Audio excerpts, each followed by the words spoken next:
então fazer uma oração, né? Em primeiro lugar, eu quero agradecer a todos vocês pela presença, agradecer, isso, a Elisandra, eu estou aqui, agradecer vocês pelo esforço, né? Dedicar esse tempo para estar aqui ouvindo a palavra do Senhor, ter um encontro com Ele, eu sei que vai ser bênção, né? Então vamos lá, Deus, em nome de Jesus, nós queremos agradecer, Senhor, por mais esse dia que o Senhor nos deu.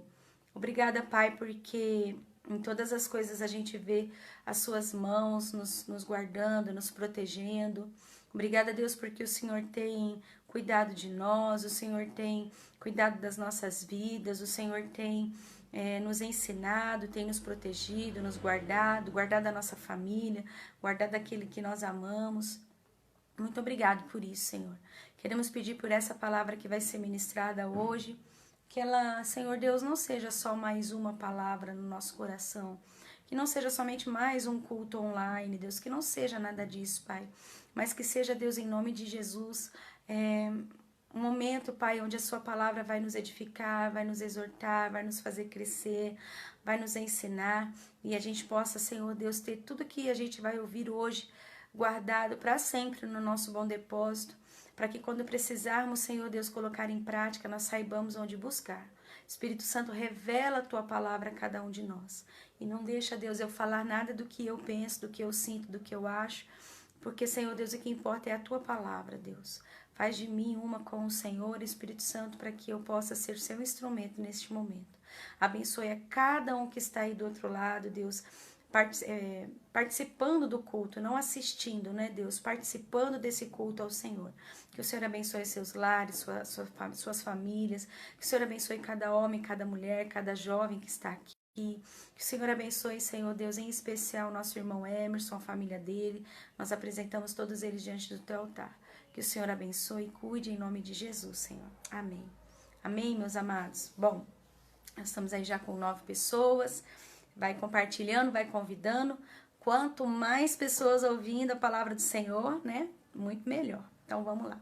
Oi, Eliane, seja bem-vinda, querida. Que bom que você tá aí com a gente. Não sai não, tá? Fica até o final. Tô com saudade de você. Faz tempo que a gente não se vê, né? Então, vamos lá, pessoal. Eu preguei há um tempo na igreja com os meus amados irmãos uma palavra, ó o adorador aí, o Tico-Lico no fubá se levantando. Esse é o meu cachorro. Eu preguei, né, o Senhor ministrou o meu coração acerca de uma palavra que em nome de Jesus um dia vai virar um livro. Eu já tenho algumas coisas escritas e eu sei que isso vai virar um livro para a glória do Senhor. É daquela série Anônimos. Bom dia, Heitor. Que bom que você tá aí, querido. Seja bem-vindo. Dá um beijinho na Michelle. Diz que eu tô com saudade dela, tá? Nas crianças também, viu? Que Deus abençoe você. Fica até o final aí com a gente. Então, daquela série, né, que o Senhor tem colocado no meu coração, os anônimos da Bíblia, né? O Senhor tem falado bastante acerca disso comigo. Já preguei algumas vezes, né? Os meus irmãos aí de Londrina já sabem um pouco dessa palavra. Mas hoje, né, na minha devocional, o Senhor, Ele me trouxe, né, na leitura bíblica de hoje, mais um anônimo que foi extremamente importante para o desenvolvimento da história de Deus, né? Então, se você quer saber quem é esse anônimo, fica aí até o final. Bom, um beijo, Li, beijo. A palavra de hoje que nós vamos conversar está no livro de 1 Samuel, capítulo 13 e capítulo 14, né? Nós não vamos ler tudo, né? Até porque são 2 capítulos, tomaria muito tempo. Mas você pode, em nome de Jesus, depois estudar, deixar o Espírito Santo ministrar no teu coração, para que você possa, né, absorver mais essa palavra. Então, olha só. Então, vamos conversar um pouquinho, né, sobre dar uma introdução, uma base para esse texto, né? A Bíblia ela é repleta de histórias, de narrativas, de eventos e episódios, né? Onde a gente vê o poder de Deus, né? A maravilha de Deus, a graça de Deus, né? Todo o esplendor do nosso Deus sendo manifestado através, né, de muitos homens e mulheres poderosos e importantes na Bíblia, né? Então, a gente vê homens como... Escreve aí pra mim, coloca aí pra gente, pra eu saber quem são os homens e mulheres que te inspiram. Deus abençoe. Boa noite, Eliá, seja bem-vinda. Saudade de você no domingo, hein, Eliá? Paulo, por exemplo, é um homem que me inspira muito o pastor André também, ele sempre fala de Paulo. Oi, Andréia, Deus abençoe, querida. Nós temos também uma mulher que fala muito ao meu coração, eu tenho certeza que fala ao coração da minha sogra também, duas mulheres, né, Ruth e Noemi. Minha sogra sempre cita a Noemi, ela gosta muito. Boa noite, Luiz Fernando, seja bem-vindo, dá um beijão na Yumi e nas crianças também, viu? Então a gente tem vários nomes da Bíblia que a gente pode citar, que são nomes assim que quando a gente chegar no céu a gente vai abraçar, vai beijar, né? Não vai pedir autógrafo porque ninguém precisa disso, né? Mas a gente vai falar, minha irmã, olha, eu aprendi muito com você, Ruth, né? Como a minha sogra colocou.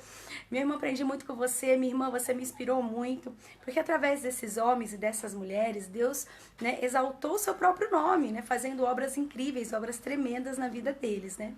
Mas o que o Senhor tem tocado no meu coração já faz um bom tempo, que é o que a gente está falando, né, desde o início, sobre os anônimos da Bíblia, né?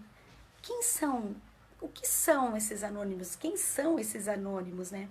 Os anônimos são aquelas pessoas, milhares e milhares e milhares de pessoas, né, ao largo de toda a existência, né, desde o primeiro homem e da primeira mulher, Adão e Eva, que foram criados por Deus, que também foram feitos instrumentos do Senhor para que toda a obra dele fosse exercida na terra, mas que não tem os seus nomes ali destacados, né, que não tem os seus nomes postos, mas que são homens e mulheres que sem eles nós não poderíamos ter tantas e tantas e tantas narrativas incríveis como nós temos.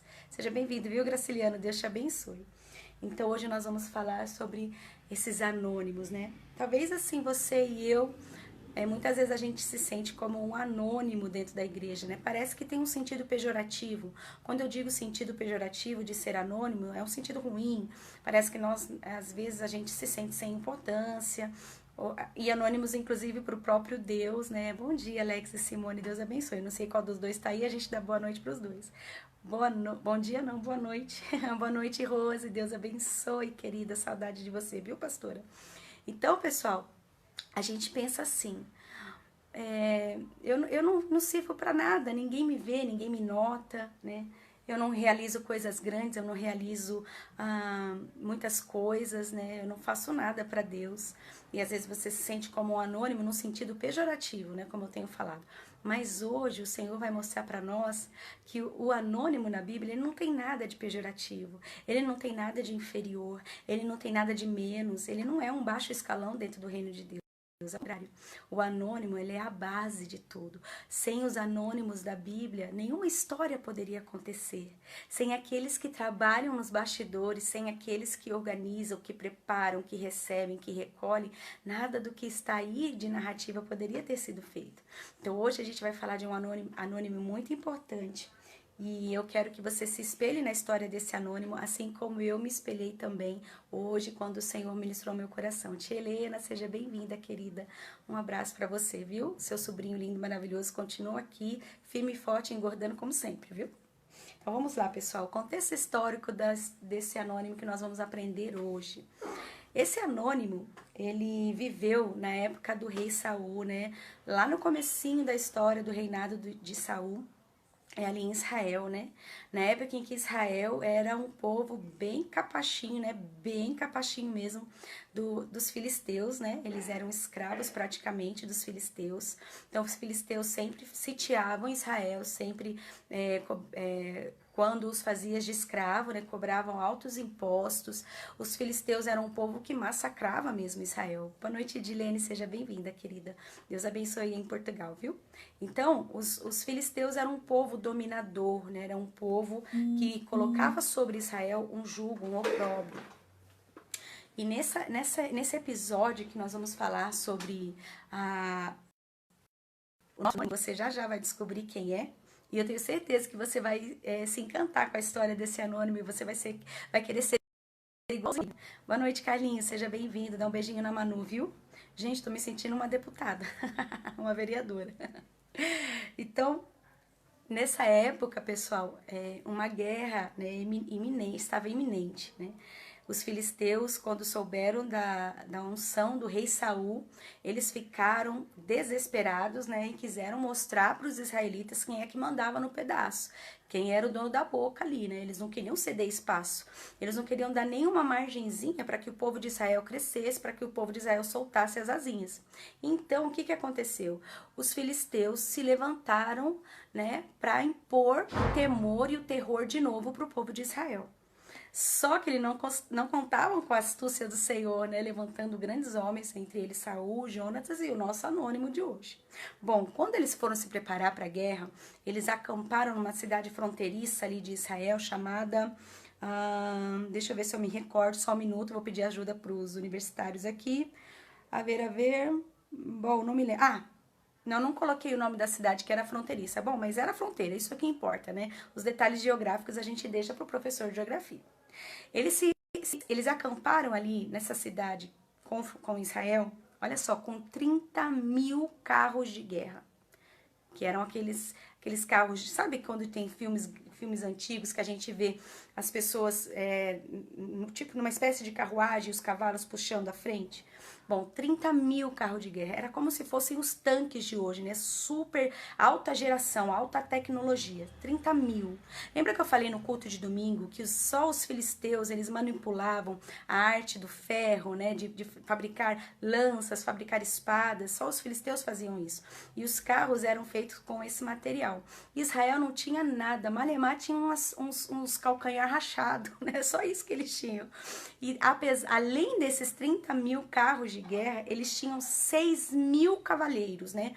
Então, olha só, poderia quebrar 5 carros de guerra por... Tudo bem, staff? 5 carros de guerra para cada cavaleiro. Então, cada cavaleiro, né? Cada soldado que dirigia esses carros de guerra... Quem que falou aqui em Minas é bagageira. Isso, é mais biga, verdade, biga, bagageira, isso mesmo, vocês estão atentos. O pessoal é inteligente. E aí, pessoal, o que que acontece? Se um cavalheiro quebrasse um carro na batalha, ele podia pegar outro 5 vezes. Além desses 6 mil homens, além desses 30 mil bigas, um número de soldados que não se podia contar, como a areia do mar. Olha como Deus é engraçadinho, ele gosta de falar sobre a areia do mar, né? Mas, olha, não sei nem quantos bilhões não também, né? Quantos soldados tinha ali com o exército dos filisteus. E aí, pessoal, vocês não vão acreditar. Quantos soldados vocês acham que estava acompanhando Israel, né, o rei Saul, para essa magnífica batalha? Quantos vocês acham que estavam ali? Coloca aí no chat, pessoal, para eu saber quantos vocês acham que estavam acompanhando o rei Saul. Então, nós temos aí no mínimo 30 mil soldados, né, dos filisteus, né? E vocês contam, acabei de falar, contra 600 soldados de Saul. Gente, a conta não bate, não dá certo. Não tem como ganhar uma batalha dessa. Mais de 40 mil soldados contra 600 soldados, né? Então, se fosse uma batalha hoje, seria mais ou menos como os Estados Unidos, sei lá, contra o Brasil, vamos por assim, né? Oi, Aninha, seja bem-vinda, querida. Deus te abençoe. Então, pessoal, e aí essa batalha, ela ganha um teor tão forte, tão bonito, tão maravilhoso, justamente por causa desses números que eu falei para vocês. Porque a gente se dá conta, a gente percebe que realmente se transforma em algo sobrenatural, algo que vai além do entendimento, algo que sobrepassa a lógica humana, algo que sobrepassa qualquer prognóstico de derrota para Israel e vitória para os filisteus, né? Mas aí eu queria ler com você, se você não se incomodar, eu queria ler com você o contexto onde nasce o nosso anônimo dessa noite, né? Baseado em tudo isso que eu já falei para vocês, esses números de soldados, esse número de gente, eu vou falar para vocês o contexto em que nós estamos. Olha só, pessoal, se você quiser acompanhar comigo, eu vou ler pausadamente para que todos possam entender, tá? Vou fazer a leitura de pedagoga.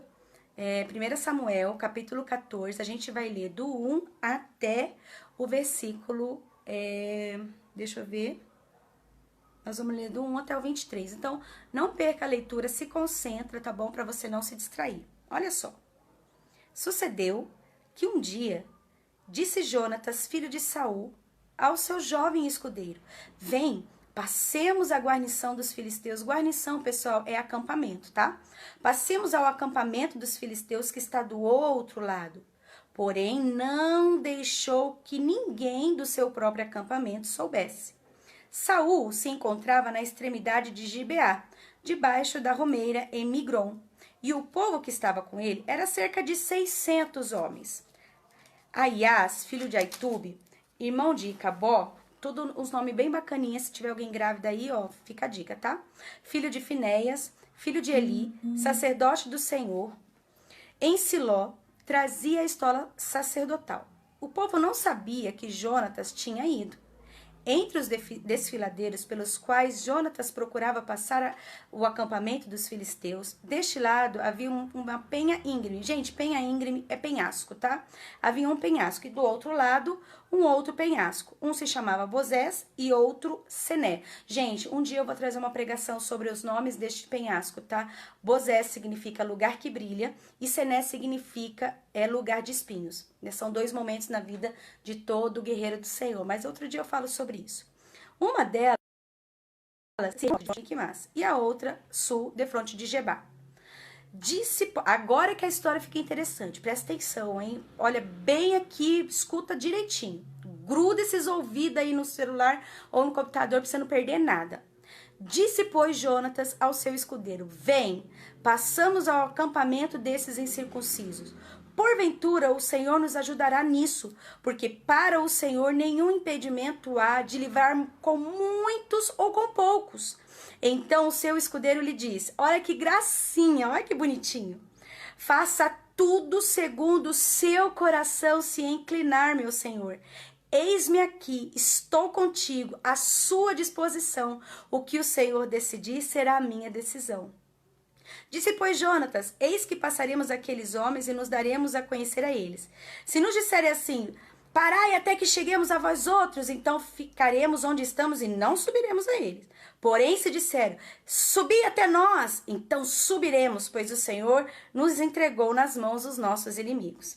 Isto nos servirá de sinal. Dando-se, pois, ambos a conhecer o acampamento dos filisteus, disseram estes: eis que os hebreus já estão saindo dos buracos que tinham se escondido. Porque, pessoal, quando os israelitas, tudo homem valente, né?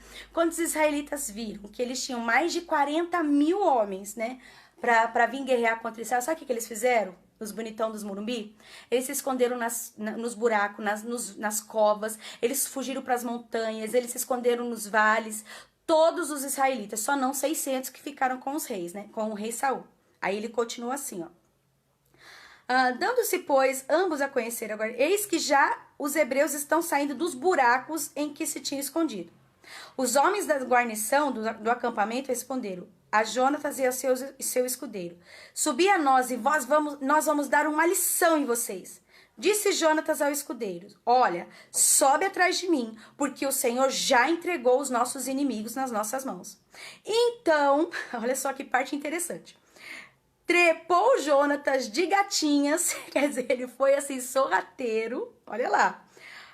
Me perdi. Cadê o gatinhas aqui? E o seu escudeiro atrás, quer dizer, foi né, assim, no pezinho de valsa, bem devagarzinho, um atrás do outro. E os filisteus caíram diante de Jonatas. Outra tradução diz assim: e Jonatas empurrava os filisteus e o seu escudeiro os matava atrás dele. Então, o Jonatas empurrava e ele matava. O Jonatas empurrava e ele matava. Sucedeu esta primeira derrota em que Jonatas e o seu escudeiro, sozinhos, mataram cerca de 20 homens em cerca de meia hora, em meia geira de terra. Pessoal, o que são 20 homens perto de 40 mil? Então, pastora Tânia, que vantagem tem Jonatas ir matar 20 homens com o escudeiro dele se não fez nem cosquinha no exército inimigo? Calma, rapaz, espera um pouquinho aí que você vai ver. Houve grande espanto no arraial do inimigo, no campo em que todo o povo também estava. E até a terra estremeceu. Tudo passou a ser um terror de Deus. Olharam as sentinelas de Saul em Gibeá de Benjamim, e eis que a multidão se dissolvia, correndo uns para lá e outros para cá. Então Saul, que estava com ele, patati patatá, vamos seguir, trazer a arca, babá. 22. Ouvindo, pois, todos os homens de Israel que se esconderam pela região montanhosa de Efraim, que os filisteus fugiram, eles também os perseguiram de perto da peleja. Assim livrou o Senhor a Israel naquele. Galerinha, eu fiz questão de ler a história para vocês terem a dimensão do Paranauê que foi toda essa guerra, toda essa situação. Você vê que tava todo mundo morrendo de medo, Israel escondido de um lado, tudo muvucado nas cavernas, nos vales, nas covas, só 600 homens com o rei Saul. O rei Saul falou assim, cara, vamos dividir isso aqui, vai 300 para um lado, 300 para o outro com Jonatas. E aí o que aconteceu? O Jonatas espera todo mundo ficar, né, tranquilo, dormir, e aí ele olha pro escudeiro dele e fala, olha, tive uma ideia mirabolante. Você me segue? E o escudeiro falou, bora, é nós, Queiroz. E aí eles foram na surdinha, patinha de gatinho, né, como diz o texto, subiram no arraial do inimigo e ó, foi matando todo mundo, matando geral, 20 num espaço de terra.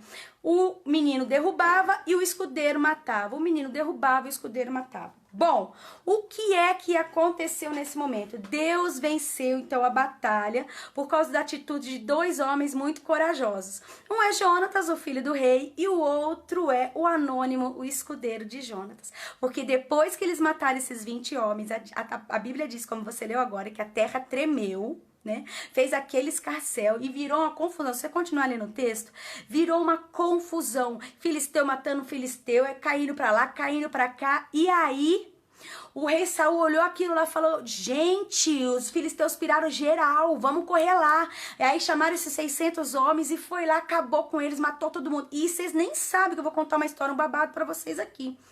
Quando esses 40 mil soldados chegaram para matar o exército de Israel, sabe o que os israelitas fizeram? Os que não se esconderam?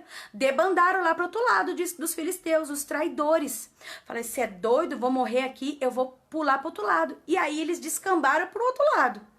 Quando esses traidores viram que Jonatas e o escudeiro tinham matado 20 e que depois 600 estava vindo tocar o terror, aí eles voltaram. Quer dizer, Jonatas e o escudeiro foram instrumentos de Deus até para trazer os desviados de volta. Tá vendo o que acontece? Bom, o que nós podemos aprender com esse anônimo? É óbvio que eu estou falando do escudeiro. O nosso personagem principal da história de hoje é esse anônimo, que não tem nome, a gente não sabe de onde vem, para onde foi, se era alto, se era baixo, se era bonito, se era feio, se tinha posse ou se não tinha, provavelmente não tinha, senão não seria escudeiro. A gente não sabe nada desse homem, mas tudo que eu vou falar agora sobre ele, nós podemos inferir, ou seja, nós podemos fazer as nossas hipóteses por causa do comportamento desse homem na batalha. Então, o que nós podemos aprender com esse escudeiro? Ponto 1. E eu quero que você seja um anônimo tal qual ele foi. O escudeiro anônimo era um homem confiável. Você imagina que Jonatas não contou para ninguém o seu plano de sair de fininho, escondidinho, para ir acabar e matar com o arraial lá dos filisteus. Ele não contou para ninguém, a não ser para o seu fiel escudeiro. O fiel escudeiro de Jonatas era uma pessoa que ele confiava. Não só confiava porque não era fofoqueiro, não era um homem, né, instável, mas confiava porque era um homem de Deus, sabia que era um homem que acataria, né, aquela ordem por sensibilidade de saber que aquela ordem viria do Senhor. Então, Jonatas sabia que ao convidar o seu escudeiro para essa missão suicida, então vocês pensam que o primeiro filme do Missão Impossível foi com o menino lá, o Tom Cruise? Não foi nada. O primeiro filme do Missão Impossível foi com Jonatas. Essa era a missão mais impossível de todos os tempos. Sair de 2 homens para acabar com um exército de 40 mil e tralalá. Então, ele falou assim, olha, escudeiro, eu tenho este plano, você me segue? Você quer ir? E o escudeiro disse, sim, tô contigo, é nós Queiroz, onde você for eu vou. O que do seu do coração decidir, eu vou decidir. Então Jonathan sabia que o seu escudeiro estaria a postos para qualquer decisão. Sabia que era um homem que não ia impor condições. Ó, beleza, eu vou com você, mas aí quando a gente voltar você me manda de volta para casa, ou o que eu vou ganhar disso, ou você deixa eu recolher os despojos, eu posso fazer tal coisa, então, mas depois você me dá folga, depois eu posso fazer a ponte, né, e não trabalhar no outro dia. Ele não impôs condição nenhuma. Ele disse, vamos, uma missão junto. E ele foi. Então, assim, o fato desse escudeiro ter essa atitude nos mostra como este anônimo era um homem extremamente confiável, né? Um homem extremamente fiel, né? E um homem, assim, top das galáxias, aquela pessoa, sabe aquele tipo de pessoa que não pode faltar em nenhum evento? Sabe aquele tipo de pessoa que tudo que você vai fazer, você pensa nela? Porque é uma pessoa agradável, é uma pessoa que faz bem, é uma pessoa que contribui, é uma pessoa que colabora, é uma pessoa que é a primeira pessoa que vem à tua mente quando você precisa de algo, quando você quer fazer algo, porque você sabe que aquela pessoa é ponta firme, aquela pessoa não vai falhar com você, aquela pessoa topa tudo, se for para o bem, se for para o crescimento, se for para honrar, né, o reino ao qual ele está servindo. Então, a pergunta que eu faço nessa noite, você é esse tipo de pessoa? Será que quando alguém do seu trabalho, da sua igreja, da sua família tem um projeto, tem uma missão e ele precisa de apoio, será que você é a primeira pessoa que ele lembra? Ou ela lembra? Será que quando tem uma missão extremamente difícil, a primeira pessoa a vir à mente é o seu nome? Será que ele fala assim, olha, nós vamos fazer essa missão suicida, nós vamos fazer uma coisa muito louca, nós vamos fazer uma coisa assim, olha, que é só Deus na causa, precisamos de gente valente, corajosa, top das galáxias, confiável, agradável, inteligente. Claro que eu vou chamar o pastor André, não tenho sombra de dúvida disso. Pastor André é o cara, ele é confiável, ele é top das galáxias, ele é ponta firme, ele não vai falar não. Ou você está naquele quadro de quando alguém tem algo muito importante para fazer, fala assim, olha, mas pelo amor de Deus, nem conta pra pastora Tânia, pelo amor de Deus. Pensa, oi Eli, que saudade de você, querida, Deus abençoe. Pensa numa mulher chata, ou bicha chata aquela pastora Tânia. Nossa, não conta pra ela não, tá? Gente, vamos fazer de tudo, mas vamos fazer na surdina. A gente precisa de alguém, mas olha, será que não tem outra pessoa? Nossa, ela reclama demais, ela é chata demais, ela fala demais. Nossa, mas tudo pra ela tá ruim. Você já viu gente assim? Gente, eu tenho um pânico daquelas pessoas que são assim, ó. Você fala assim pra elas, ó, menina, eu tô com uma dificuldade. Ih, é boba, isso não é nada. Você tá com uma, eu tô com 10 dificuldades. Sabe aquela pessoa que você fala assim, olha, eu tô precisando tanto de X coisa. Você tá precisando de X? Tô precisando de X, Y e Z. Você não sabe de nada. Ou aquela pessoa que você conta os planos, né? Que é o que o pastor André sempre fala, né? O amigo coveiro. Ó, não vai dar certo, gente. É muito difícil. Não faça isso. Olha, mas olha só. Eu tenho um amigo, o primo do vizinho do tio do meu irmão. O tio do meu irmão é meu tio também, né? Não valeu esse exemplo. Eu tenho um amigo do primo, do pai, do Pedro, do padre. Ah, ele fez, não deu certo. Nossa, nem começa, nem tenta. Ou você já viu aquelas pessoas que é assim, ó. Tudo que você fala, ela tá cansada, tá cansada. Ah, eu não quero, tô enjoada, não serve pra mim. Você já viu? Qual tipo de pessoa você é quando traz quando vem a mente do outro, do terceiro? Você é o primeiro a ser chamado quando um projeto é difícil. Ou você é o primeiro a ser ignorado quando algo importante tem que acontecer. Se você quer aprender com este anônimo de hoje, você precisa ser alguém que se pode confiar. Você precisa ser alguém que se pode contar. Você precisa ser alguém agradável, você precisa ser alguém inteligente, alguém que se dispõe. Você não precisa ser capacho. Ninguém aqui está falando de ser capacho do outro. Longe disso. O cristianismo não é isso. Mas você precisa ser alguém que está disposto a construir junto. Você precisa ser alguém que está disposto a conquistar junto. Você precisa ser alguém que é o amigo parteiro, que dá luz às ideias, como o pastor André sempre nos ensina. Dar a luz às ideias, não seja amigo coveiro. Hoje você tem a oportunidade de aprender com esse anônimo a ser um homem e uma mulher confiável. Porque todas as obras que o Espírito Santo de Deus tiver para fazer nesta terra, ele vai olhar para você e vai dizer: eu posso confiar nele. Eu posso confiar nela. Chamemos o nosso filho, chamemos a nossa filha, porque eu sei que ele não vai dizer não. Eu sei que ele vai dar o seu melhor. Eu sei que ele vai fazer tudo que está ao alcance dele, porque ele ama o meu reino. Então, Deus hoje te chama para ser o escudeiro ou a escudeira confiável e fiel. Se você não é assim, por favor, aprenda hoje e seja, em nome de Jesus, mude os seus discursos, né? Não fique para baixo, não fique deprimido o tempo todo, cansado o tempo todo, cômodo o tempo todo, vitiminha o tempo todo. Chega, isso é chato. Não seja assim. Ninguém quer você quando você está desse jeito. Ninguém me quer quando eu estou desse jeito. Mas quando nós somos como os escudeiros fiéis e confiáveis, o primeiro que nos quer é o Espírito Santo de Deus. Aí seremos nós e o Espírito Santo, juntos, unidos, fazendo a obra de Deus nessa terra. Amém? Segunda coisa que a gente pode aprender com esse escudeiro anônimo. Pessoal, tem alguma pergunta aí que vocês queiram colocar no chat, algum comentário, alguma reclamação? Pode passar no saque, tá, pessoal? E deixar ali os comentários lá. E a reclamação e as sugestões também. O escudeiro anônimo, gente, era humilde. Pessoal, pensa num bichinho humilde, era esse escudeiro anônimo de Jonatas. No caso dessa batalha, olha só o que o Espírito Santo colocou no meu coração. A probabilidade deles morrerem era muito grande. Sim ou não, turminha? Turminha não, tô pensando que eu tô falando com meus alunos, ó. Sim ou não? Irmãos do meu coração, irmãos queridos. Mais de 40 mil soldados para 600 soldados. Era uma guerra um tanto quanto injusta, né? A probabilidade deles morrerem era imensa, imensa. Mas esse escudeiro não considerou a sua vida preciosa demais. Antes ele colocou a sua vida a serviço do reino e o reino à frente de si mesmo. Quando eu estava pensando sobre isso, né, conversando com o Espírito Santo sobre isso, ele me disse assim: sabe qual atitude o escudeiro imitou sem conhecer a pessoa? Aquilo que está escrito em Filipenses capítulo 2, do verso 6, 7, 8. Olha só. Que sendo achado em forma de Deus, não usurpou o ser igual a Deus, algo a que deveria aferrar-se.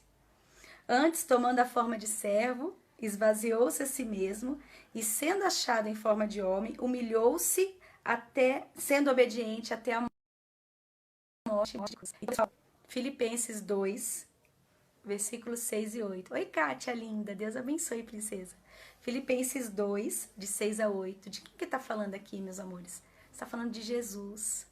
Jesus colocou o serviço do reino à frente da sua própria glória, né? Ele esvaziou-se de si mesmo, né? Ele humilhou-se a si mesmo em favor dos filhos dele, em favor do reino de Deus, da vontade de Deus, né?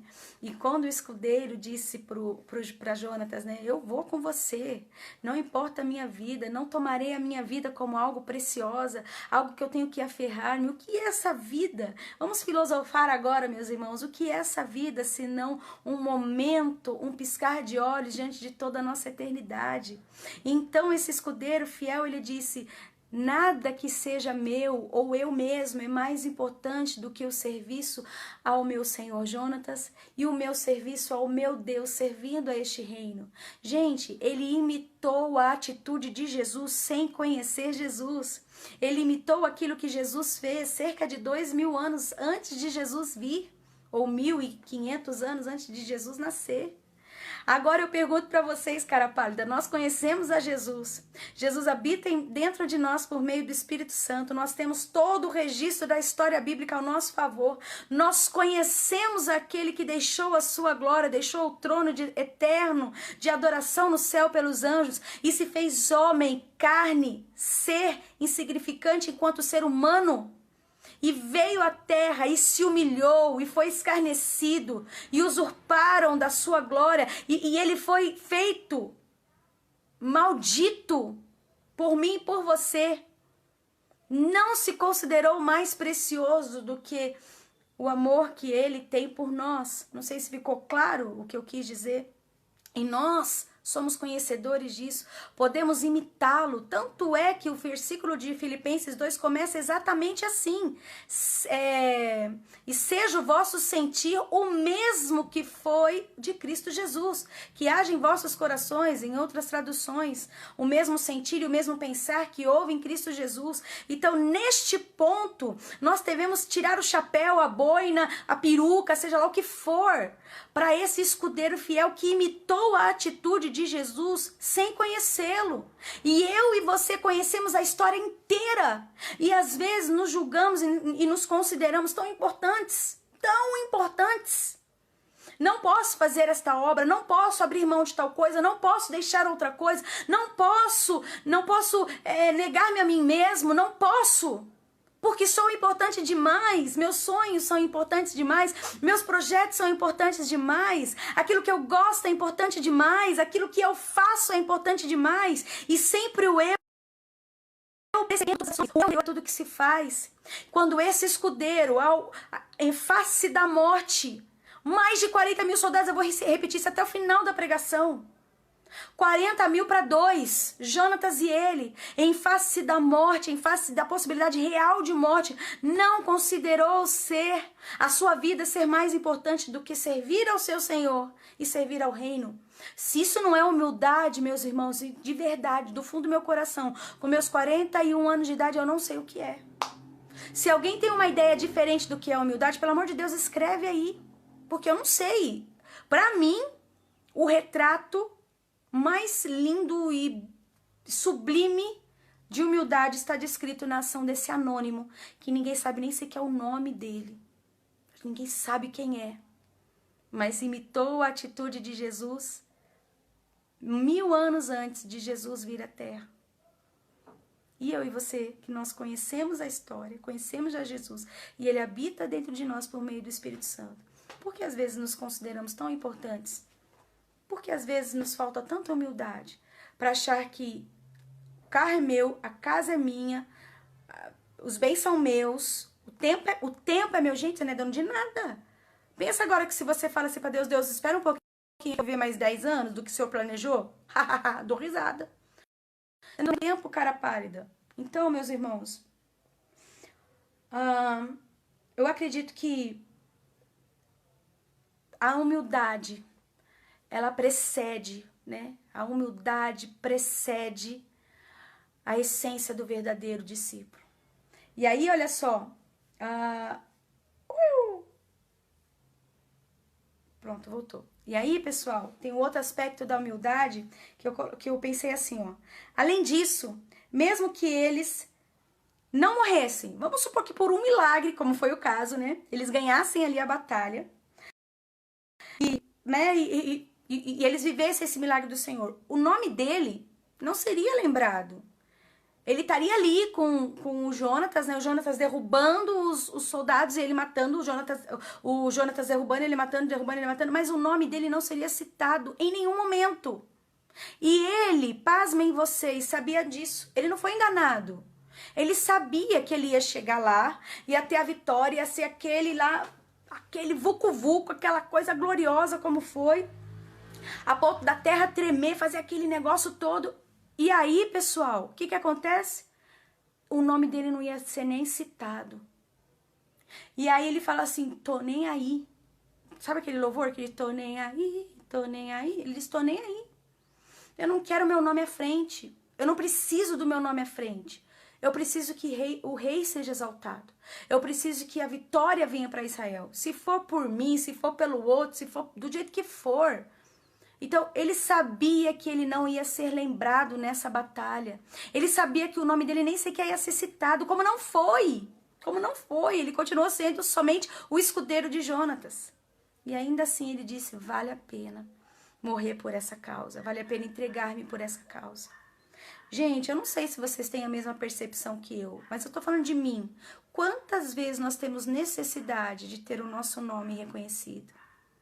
Quantas vezes, meus irmãos, quantas vezes nós temos necessidade de recebermos o nome de líder X, lídera, nem existe a palavra, a lídera X, ou quantas vezes você precisa do seu nome? Mas fui eu que dei a ideia. Olha, eu dei a ideia, agora eles estão falando. Eu me peguei fazendo isso essa semana com o André. Eu falei, olha amor, que coisa louca. Você faz todo o post, toda a arte, toda bonita. Aí veio o pastor do Recaqué do Norte, tira o teu nome, tira a tua foto, coloca a arte e passa por como se a arte fosse dele. E aí o gentleman, né, do meu marido, ele diz, não importa, a palavra tá sendo pregada. Eu paf, paf, paf. E é isso mesmo. Não importa se foi ele que escreveu, se foi ele que fez, se ele teve a ideia, se não teve. O importante é que as pessoas leram que os milagres acontecem para aqueles que creem. Então não importa, meu irmão, se o seu nome não tá ou não tá, se você foi citado como autor da ideia, se não foi, não importa. Cara, presta atenção, o único lugar que o teu nome tem que estar escrito é no livro da vida. Trem, presta atenção, se o seu nome já está escrito lá, whatever, aonde tá, não importa onde tá, onde não está. Só não pode estar na boca do sapo. Brincadeira. Às vezes até colocam o nosso nome lá, mas não importa também, não acontece nada, né? Maldição de sem causa não prospera. Se o seu nome está escrito no livro da vida, glória a Deus por isso. Não importa onde esteja depois. Se esteja ou não esteja, se aparece ou não aparece. Não importa se falaram de você, se não falaram. Não importa se te cumprimentaram ou se não te cumprimentaram. Não importa se te chamaram para ir na casa dele ou se não te chamaram. Não importa, não importa. Importa que você tem um nome escrito no livro da vida. O seu nome foi retirado do rol daqueles que vão passar a eternidade no inferno. E num futuro muito, muito próximo, em nome de Jesus, Deus vai te dar um novo nome, diz a palavra, numa pedrinha branca. Ô, glória! Isso é que importa. E em terceiro lugar, vamos fazer esse anônimo para enterrarmos, não. Ninguém vai enterrar nada aqui, não. Para encerrarmos. Nós vamos enterrar só o nosso orgulho, em nome de Jesus. O escudeiro anônimo era um homem protetor, aleluia. Por isso, olha como Deus é tão fofo, tão maravilhoso. A analogia pela qual este homem faz referência ao próprio nome, ele diz escudeiro. Vamos supor que ele tivesse se chamado João. Ninguém ia conhecer, ninguém ia falar nada dele, é o João do Jonatas. O João do Jonatas. E hoje, nos tempos de hoje, né, iam converter esse negócio aí pra uma coisa ruim, que a gente até sabe, né? Mas ia ficar o João do Jonatas, o João do Jonatas, o João do Jonatas.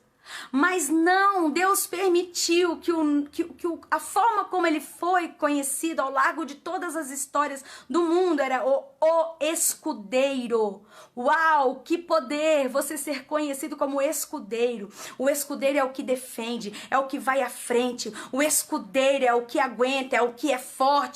O escudeiro é aquele que é escolhido para estar protegendo, porque ele é forte, ele é sábio, ele é estratégico.